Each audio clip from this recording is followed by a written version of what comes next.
Şimdi Kan almadan önce suratım ben. sonra bir geliyorum mosmor. Haftaya mı? 2 dakika.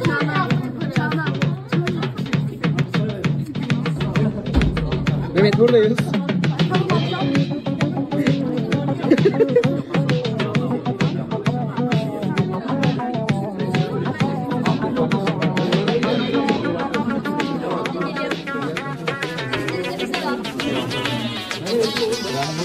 Geldi.